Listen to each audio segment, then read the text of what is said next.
It's not. अगर आप सांसद बन जाते हैं तो बक्सर लोकसभा क्षेत्र के लिए, बक्सर के लिए आप कौन से 5 काम जो आपकी प्राथमिकता में उन्हें आप करेंगे? सबसे पहले मेरा है, मैंने बताया आपको ना, एक अच्छा लॉ एंड ऑर्डर व्यवस्था यहाँ पे क्रिएट करना, जो कि ट्रैफिक से लेके वुमेन सेफ्टी सिक्योरिटी सब कुछ कॉम्प्रोमाइज, बड़ा आयाम है। मैं क्योंकि आप जान है तो जहान है, सबसे पहली बात। दूसरा मेरा जो मेन एजेंडा आएगा वो है स्वास्थ्य। यहाँ स्वास्थ्य का ऐसा इश्यू है ब्रदर, इस पे तो मैं चाहता हूँ कि एक पॉलिसी डिबेट हो इस बात पे। मैं तो चाहूंगा एक पॉलिसी इसमें रिवाइव होना चाहिए, मतलब प्रोसेस रिवाइव होना चाहिए। रेफरल सिस्टम्स, अब रेफर कर देते हैं किसी को कहीं से कहीं, अच्छी बात है, नॉट अ प्रॉब्लम, बट उसका करेक्शन क्या होता है?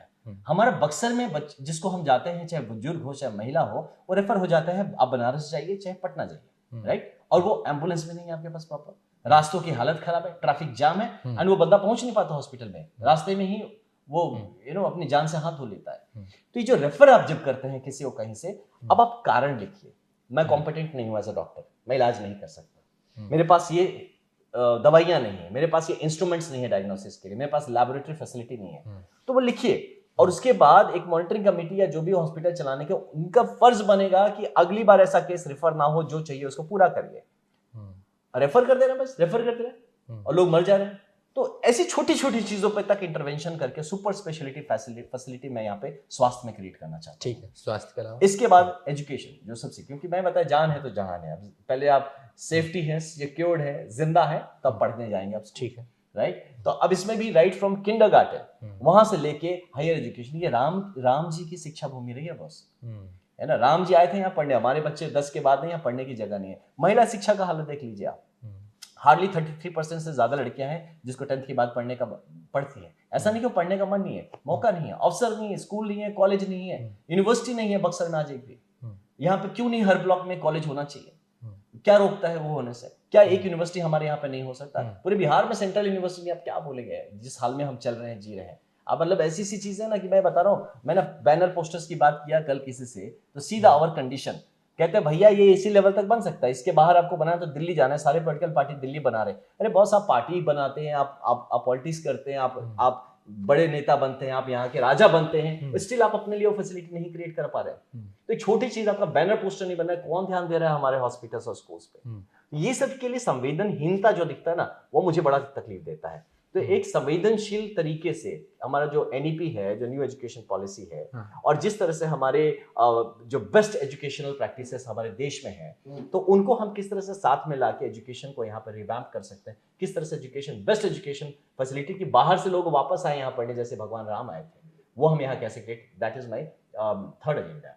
फोर्थ है एम्प्लॉयमेंट का अवसर क्रिएट करना। एम्प्लॉयमेंट का अवसर मतलब लोग हमारे पढ़े लिखे हैं बाई चांस, बट एम्प्लॉयबिलिटी नहीं है। आप पोस्ट ग्रेजुएट है, बट आप इंटरव्यू नहीं क्रैक कर रहे। देयर इज सर्टेन ब्रिज की जरूरत है जो आपको एम्प्लॉयबल बनाए।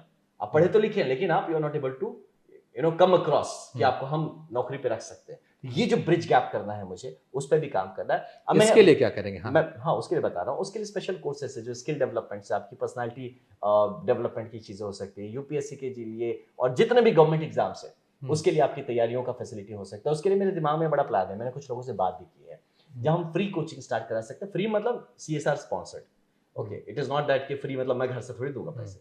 CSR स्पॉन्सर्ड वो कोर्सेज होंगे। और उसमें क्या होगा, फ्री मतलब क्या कि ऐसा नहीं, मैं फ्री नहीं, आप मेरिट पे, again I am a person who will always respect merit. तो आप पहले एक स्क्रीनिंग टेस्ट दीजिए, आपको दिल्ली जाने की जरूरत नहीं है, पैसे खर्च करने की जरूरत नहीं। अगर आप काबिल हैं, आपको मैं बक्सर में पढ़ाऊंगा, 7 दिन पढ़ाऊंगा सर, 8वें दिन एग्जाम लूंगा। अगर आप मैचअप करते हैं तभी आपका नेक्स्ट हफ्ता कंटिन्यू होगा, हर 8वें दिन आप एग्जाम देंगे। आप जब तक मैचअप करते हैं तब तक आपको मैं पढ़ाऊंगा। जिस दिन आप मैच डाउन होते हैं, you are out, because I want 100% result from there. तो ये क्या है, मेरिट को प्रमोट करने का एक तरीका है ना? तो इस तरह का ये जो ब्रिजिंग है, ये सारे कोर्सेज के लिए करूंगा। हमारे यहाँ गवर्नमेंट एम्प्लॉयमेंट का बड़ा, मैं गवर्नमेंट एम्प्लॉयमेंट क्रिएट नहीं कर सकता पर्सनल लेवल पे, बट हाँ, आपको गवर्नमेंट एम्प्लॉयमेंट के लिए तैयार जरूर करा सकता हूँ, जिसके लिए मेरे प्रतिबद्ध हो। तो एक एम्प्लॉयमेंट के लिए, बाकी जो प्राइवेट सेक्टर्स यहाँ पे इकोनॉमी पे काम करना है मुझे, जो कि एग्रीकल्चर के साथ जुड़ा हुआ, क्योंकि एग्रीकल्चरल सेक्टर है, वो जो पैरेलल मेरा एजेंडा है जो कि एग्रीकल्चर का चलेगा, उस पर मैं अलग से बताता हूँ। तो ये जो ये एम्प्लॉयमेंट की बात आती है, तो किस तरह से आप अवेलेबल जो हमारे पास ऑप्शन है उसमें आपको नौकरी मिल सके यहाँ पे, किस तरह से हम नए इकोनॉमिक सब स्ट्रक्चर्स क्रिएट कर सके जहां पे आपको वो पुल इन कर सके। आप जिस 15,000 के लिए गुजरात जाते हैं, वो 15,000 आपको यहाँ मिल सकता है। तो ये चीज एम्प्लॉयमेंट के लिए रिलेटेड है। स्वरोजगार, हर पंचायत लेवल पे एक मिनी स्टेडियम होना चाहिए। बक्सर में मिनिमम एक ओलंपिक स्टैंडर्ड का एक स्टेडियम जरूरी है। हमारे यहाँ से पूरे शाहबाद क्षेत्र का जो टैलेंट है ना ब्रदर, मैं यहाँ से हूँ, आई माई सेल्फ अ स्पोर्ट्समैन, मैं ब्लैक बेल्ट हूँ, कराटे में 3rd टर्म ब्लैक बेल्ट भी हूँ, तो मैं जानता हूँ इस क्षेत्र में कितना स्पोर्टिंग टैलेंट है। अवसर नहीं है, अब अपॉर्चुनिटी नहीं है। हम क्यों नहीं है ना ये कोचेस ला के यहाँ पे बच्चों को तैयार कर सकते हैं। मणिपुर, हरियाणा, पंजाब, महाराष्ट्र, कर्नाटका, ये हर स्टेट ओलंपियन पैदा कर रहा है। हमें देखिए, you know what are we doing, a population of 13 crore and we're not even producing 13 people from here।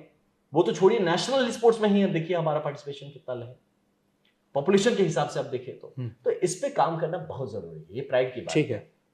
Last 2 points after this sports, मैं आर्ट एंड कल्चर पे काम करना चाहता हूँ। शाहाबाद का आर्ट एंड कल्चर, बिहार के आर्ट एंड कल्चर पे thanks to Madhubani area, जहां से कि अभी भी वहां का आर्ट कल्चर है ना, लिटरेचर, इसको इतना प्रमोट करके आज हमारे बिहार का कहीं ना कहीं एक प्रतिनिधित्व करता है। जहां बिहार की बात आती है, मधुबनी आर्ट, पेंटिंग, कल्चर, उस टाइप की बात आती है।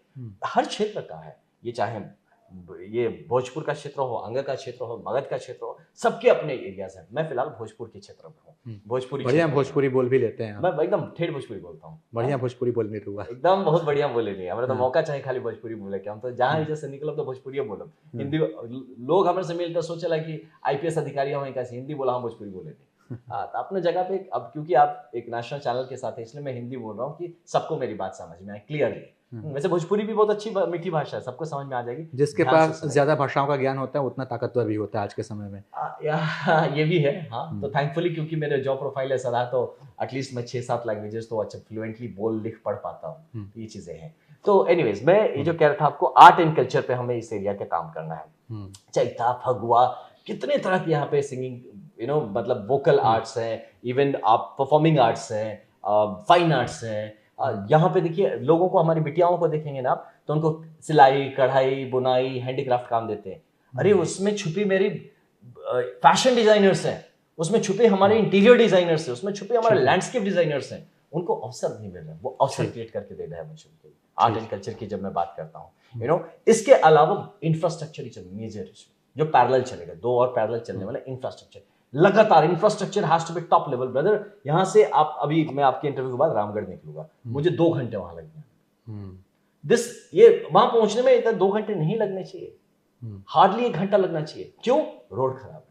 आप नेशनल हाईवे पे जब जाते लगता है क्या, जो हर आदमी जो बाहर से बिहार देख के जाता है नेशनल हाईवे से, यार बिहार के रास्ते अच्छे हो गए। आइए हमारे गाँव देखिए क्या हालत है। कुछ जगह पे अच्छा है, गांव की सड़कों पे काम होना बाकी है, बहुत बाकी है, बहुत बड़ी। जो लास्ट माइल कनेक्टिविटी है उस पे देखता हूँ मैं, बाइक पे आप हेलमेट की बात कर रहे हैं, 4-4 बंदे, महिला भी बेचारी बैठती है। मैं तो उनका सल्यूट करता हूँ उन महिलाओं को कि बाइक उछल रहा है, कूद रहा है। मैं डरता हूँ पीछे से देख कर, यार उसको उतार के अपनी गाड़ी में बिठा दो यार, जहाँ पहुंचा रहे पहुंचा दो। मुझे भाई, बट कितने लोगों को मैं अपनी गाड़ी में बिठाऊँ?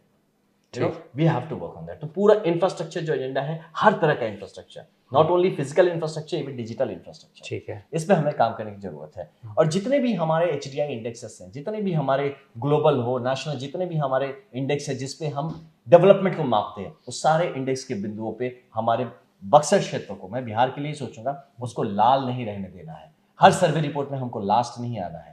तो इन सब चीजों पे काम करेंगे। और एग्रीकल्चर एक पैरेलल मूवमेंट है जिसपे मैं चाहूंगा कि हरित क्रांति, हमारे हम लोगों ने जाके पंजाब को हरा कर दिया, अपनी जगह क्यों नहीं हरा करते? हमारे बेसिक लैंड रिफॉर्म्स के इश्यूज हैं, आप देखिए चकबंदी का इशू है।